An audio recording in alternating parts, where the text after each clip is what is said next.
আসসালামু আলাইকুম প্রিয় বন্ধুরা, আশা করি আপনারা ভালো আছেন সবাই। তো এখানে দেখতে পাচ্ছেন এই হচ্ছে আমার 1000 ওয়াটের একটা ইনভার্টার। তো এটাতে আমি কি চালাই এবং আমার কতটুকু ব্যাকআপ দেয় এবং পারফরমেন্স কেমন পাচ্ছি সেই সম্পর্কে আপনাদের আজকে জানাবো। তো এখন এখানে আমি একটা লোকাল কোম্পানির লং লাইফ আপনার এটা হচ্ছে রিক্সার বড় পাউডার ব্যাটারি। এটা সম্ভবত ওই 19 বা 20 কেজি সামথিং এরকম। আর এটার গায়ের লেখা দেখা যাচ্ছে 280 এম্পিয়ার। আসলে এগুলা 280 হয় না।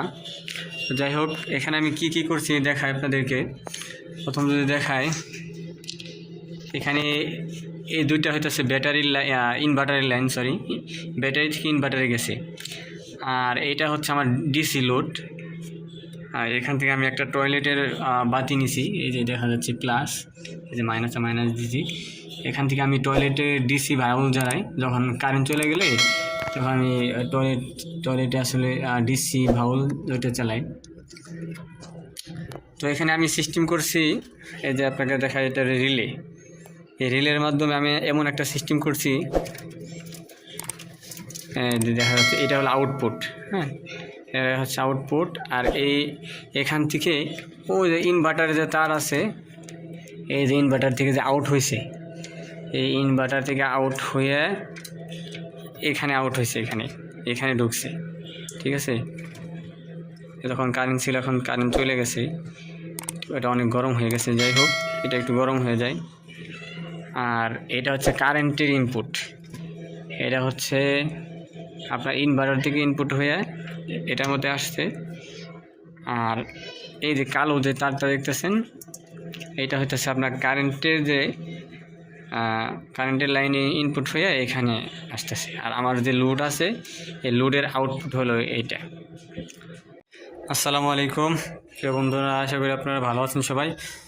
তো এখানে দেখতে পাচ্ছেন এই হচ্ছে আমার 1000 ওয়াটের একটা ইনভার্টার। তো এটাতে আমি কি চালাই এবং আমার কতটুকু ব্যাকআপ দেয় এবং পারফরমেন্স কেমন পাচ্ছি সেই সম্পর্কে আপনাদের আজকে জানাবো। তো এখন এখানে আমি একটা লোকাল কোম্পানির লং লাইফ এটা হচ্ছে রিক্সার বড় পাউডার ব্যাটারি।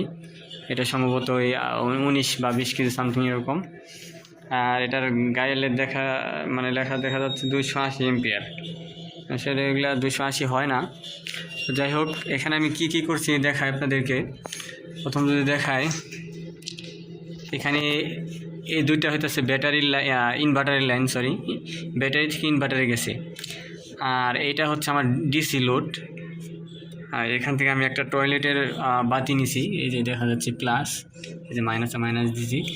এখান থেকে আমি টয়লেটে ডিসি ভাউল জ্বালাই, যখন কারেন্ট চলে গেলে তখন আমি টয়লেটে আসলে ডিসি ভাউল ওইটা চালাই। তো এখানে আমি সিস্টেম করছি, এই যে আপনাকে দেখা, এটা রিলে।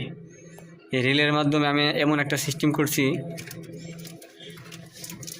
দেখা যাচ্ছে এটা হলো আউটপুট।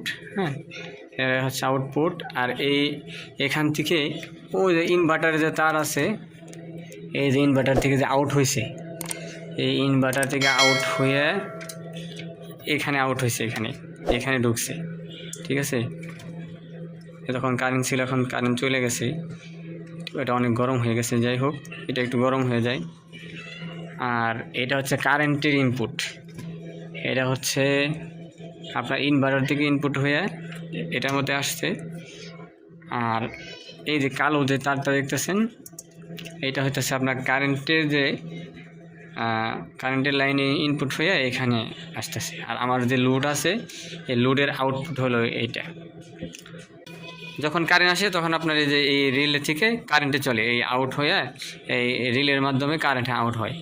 আবার যখন কারেন্ট চলে যায় তখন অটোমেটিকলি আপনার এই ইনভার্টার থেকে আপনার এই এই এসি আউট হয় আর কি। এসি আউট হলে আবার যখন দেখা যায় কারেন্ট চলে আসে, তখন অটোমেটিকলি এটার মধ্যে যদি লাইনও থাকে, তারপরে এখান থেকে আর আমার এই কারেন্ট আউট হয় না, তখন এসি থেকে চলে, তার মানে কারেন্ট থেকে চলে। এদিক দিয়ে আমার আউটপুট, ওই আউটপুট নিয়ে আমি এইখানে একটা করছি দেখাই।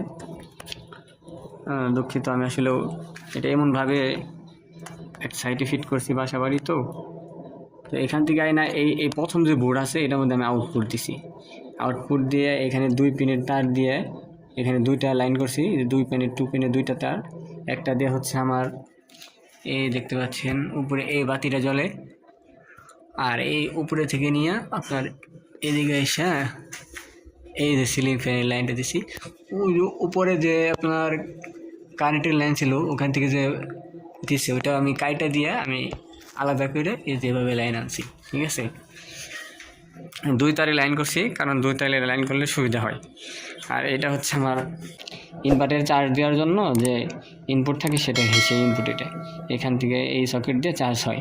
তো এখানে একটা কথা বলে রাখি, 3 পিনের যে আপনার আছে 3 পিনের সকেটগুলো ব্যবহার করবেন। আমার যেহেতু আসলে তখন বাজেট ছিল না, এই জন্য আমি এই আপনার 2 পিনের এই দেখাই চার্জ দেওয়ার জন্য আমি 2 পিনটা নিয়েছিলাম। তো আমি একভাবে মার্ক করছি, সেটা হলে যে এই জিনিসটা যদি এ পাশে থাকে তাহলে আমার এই আপনার ইনপুটটা ঠিক থাকে আর কি, নিউট্রাল লাইনে লাইন থাকে, তাহলে আমার আর কি সমস্যা হয় না। এই দুইটা হচ্ছে আপনার কারেন্ট সরাসরি এসি, এই দুটো আমি এখানে মোবাইল চার্জ দিই, আর এখান থেকে আমি দেখতে পাচ্ছেন ইনভার্টার চার্জ দিই। আর এই উপরে যেটা আছে এইটা হলো আপনার ইনভার্টার থেকে আসছে, মানে ইনভার্টার বলতে আপনার এই যে এই রিলে হয়ে আসছে, এই রিলের যে আউটপুট, এই আউটপুটটা আপনার যে আপনার হলো এই বুটের মধ্যে গেছে, এই বুট থেকে আমি আবার এইভাবে 2 পিনের সকেট দিয়ে এই যে এইভাবে লাইন আনছি আইনা এইখানে আবার সুইচ সিস্টেম করছি, ঠিক আছে। এটাতে আমার লাইট জ্বলে, দেখতে পাচ্ছেন লাইট চলে গেছে। যদিও এখন মানে ইনভার্টার চালু নেই, মানে এটা এসি ডিসি তো ডিসি চলতেছে।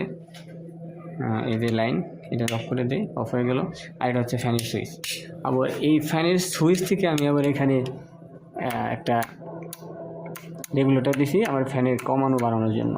তো কানেকশনটা কীভাবে করলাম যদি আপনারা সম্পূর্ণ ভিডিও চান আমাকে বলবেন, ইনশাল্লাহ আমি ভিডিও দেওয়ার চেষ্টা করব।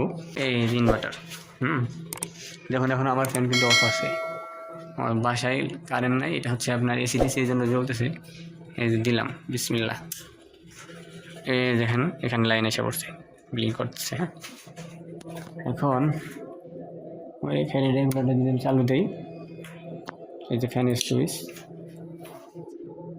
এই দেখেন এখন ফ্যান চলতেছে, একটা শব্দ হচ্ছে কিন্তু